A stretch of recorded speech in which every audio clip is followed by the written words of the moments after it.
we're transitioning from kind of the product market fit, do people like this, is it priced properly, to, okay, this is actually commercialized, it's making sense, it's growing, can we keep up with it? So yeah, been a busy year that way.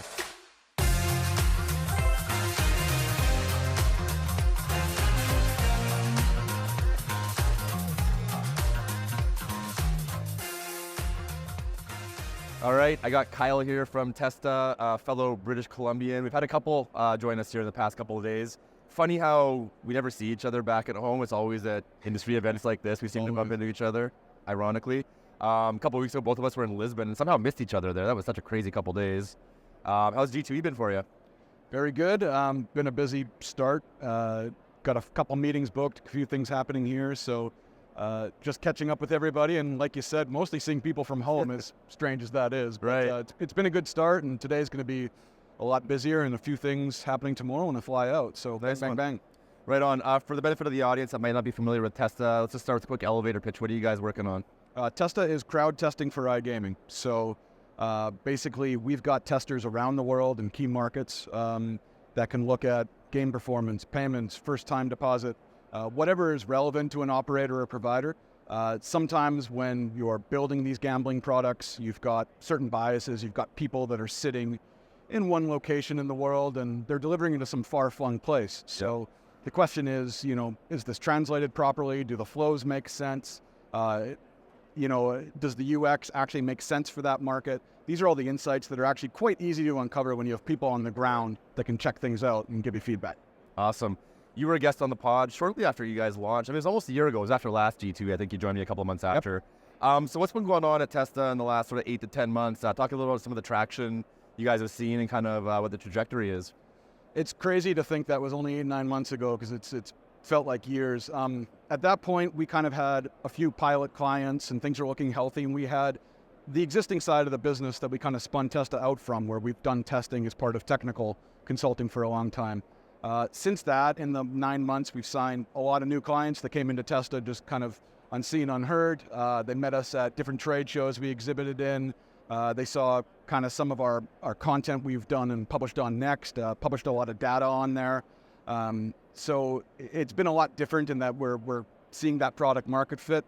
Now it's just really about keeping up with all the things coming in. We've got a lot of content we produce and share on these media sites. We're always doing demos for clients, so if they're interested in seeing how it works, we do a demo first. And now we've got this client base that's growing, and they just want more and more stuff done. So we're transitioning from kind of the product market fit, do people like this, is it priced properly, to, okay, this is actually commercialized, it's making sense, it's growing, can we keep up with it? So yeah, been a busy year that way. Then I guess look ahead to the next year.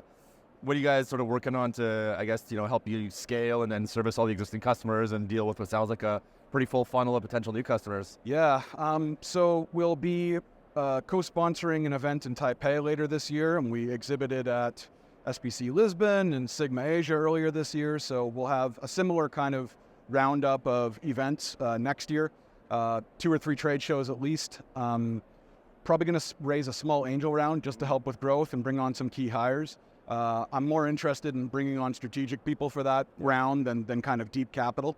But we're excited to kind of get some key players involved in that, and maybe work more on distribution and partnerships as opposed to just one-to-one little deals.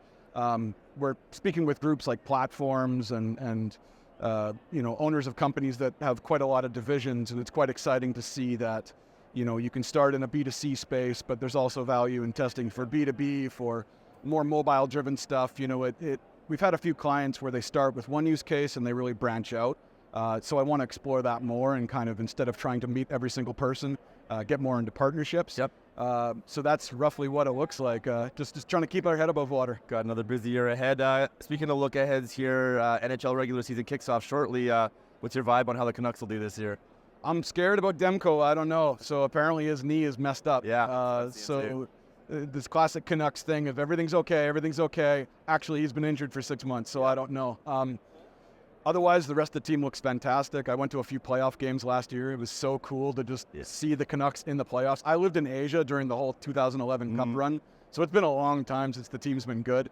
So I'm still excited, but goaltending is the big question. I guess we'll see in the first month or two how rough things look, right? Sure. Well, maybe I'll catch you for a game this season. Be good to see you back at home instead of at an industry event. But for now, Kyle, thanks for swinging by the stand. Wishing you and the team all the best, man. Thank you. Cheers.